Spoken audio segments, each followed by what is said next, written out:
Hello welcome to our channel be prepared guys. ఈరోజు notification చూసుకుంటే మనకి central industrial security force CISF అంటారన్నమాట.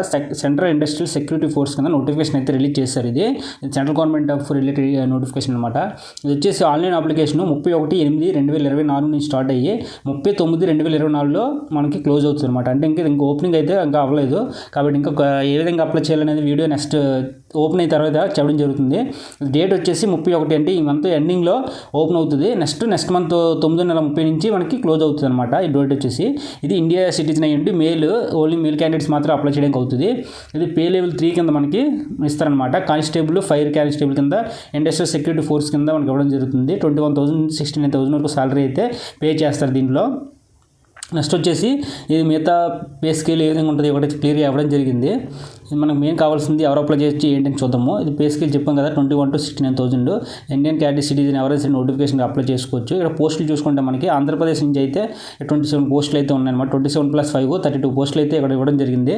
అలా అస్సాం, బీహార్ ఏ స్టేట్లు ఏవేగా ఇవ్వడం జరిగింది అనమాట. క్లియర్ కట్గా కర్ణాటక, కేరళ, మధ్యప్రదేశ్, మహారాష్ట్ర ఇవి పోస్టులు అయితే ఇవ్వడం. ఒరిస్సా. నెక్స్ట్ వచ్చేసి తెలంగాణ చూసుకుంటే మనకి ఈ స్టేట్లో ఎంటర్ స్టేట్లో 19 పోస్టులు ఉన్నాయి. నక్సల్ మిలిటరీ ఏరియా అయితే 7 పోస్టులు ఉన్నాయన్నమాట. ఈ విధంగా టోటల్ వచ్చేసి 1130 పోస్టులు అయితే ఇవ్వడం జరిగింది ఈ నోటిఫికేషన్లో ఓవరాల్గా. మనం చూసుకుంటే దీనికి ఎడ్యుకేషన్ క్వాలిఫికేషన్ చూసుకుంటే the candidate must have passed 12th class or equivalent qualification for recognised board and university with science subject.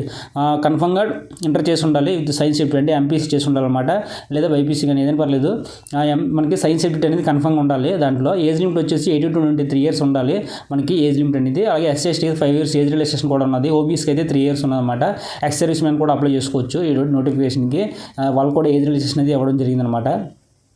ఇక్కడ చూసుకుంటే ఇవన్నీ కూడా మనకి ఏ విధంగా మనకి కండక్ట్ చేస్తారు ఏంటి అని ఇవ్వడం జరిగింది. ఇది అప్లై చేసుకునే విధంగా ఆన్లైన్ అప్లికేషన్ అనమాట. ఆన్లైన్లో అప్లై చేసుకోవాలి. ఆ ఫోటోగ్రాఫ్ ఎంత ఉండాలి, సిగ్నేచర్ ఎంత సైజ్ ఉండాలి, నెక్స్ట్ ఏ డాక్యుమెంట్ అప్లై చేయాలని కూడా ఇక్కడ క్లియర్ కట్ ఇవ్వడం జరిగింది. నెక్స్ట్ వీడియోలో మనకి చెప్పడం జరుగుతుంది అనమాట. అంటే ఏ విధంగా అప్లై చేయాలి వీడియో నెక్స్ట్ చేయడం జరుగుతుంది. ఆ వీడియో చూసి మీరు అసలు అప్లై చేసుకున్నప్పుడు చేసుకుంటారని కోరుకుంటున్నాను. అలాగే ఇంకా ఈ నోటిఫికేషన్లో క్లియర్ కట్గా డీటెయిల్స్ అయితే ఇవ్వడం జరిగింది. అంటే మనకి హైట్ ఎంత ఉండాలి, వెయిట్ ఎంత ఉండాలి, చెస్ట్ ఎంత ఉండాలి, మినిమం సెంటీమీటర్ ఎండి ఎంత సెంటీమీటర్ ఉండాలి, చెస్ట్ మినిమం ఎంత ఉండాలి, నెక్స్ట్ క్యాండిడేట్స్ ఏ విధంగా మనకి కండక్ట్ చేస్తారు, ఇది ఫిజికల్ ఫిట్నెస్ టెస్ట్ అన్నీ కూడా కండక్ట్ చేస్తారన్నమాట. నెక్స్ట్ డాక్యుమెంట్ వెరిఫికేషన్కి ఏ డాక్యుమెంట్స్ అయితే ఇవ్వడం జరుగుతుంది. నెక్స్ట్ ఎగ్జామ్స్కి 20 minutes ఉంటుంది అన్నమాట డ్యూరేషన్. దాంట్లో జనరల్ అవేర్నెస్, ఇంటెలిజెన్స్ రీజనింగ్, మనకి మ్యాథమెటిక్స్, ఇంగ్లీష్ అండ్ హిందీ కూడా ఇవ్వడం జరుగుతుంది అన్నమాట మనకి ఎగ్జామ్స్లో. ఈ విధంగా కంటిన్యూస్గా ఇవ్వడం జరిగింది అనమాట. ఇది ఫుల్ నోటిఫికేషన్ అయితే. నోటిఫికేషన్ డీటెయిల్ చూసుకుంటే మనకి ఎంటర్ చేసిన వాళ్ళు ఎవరైనా నోటిఫికేషన్కి అప్లై చేసుకోవచ్చు. కాబట్టి మీరు ఎవరైనా తెలుసుకుని ఉంటే ఇన్ఫార్మ్ చేయండి. అలాగే please subscribe, please support guys. Thank you.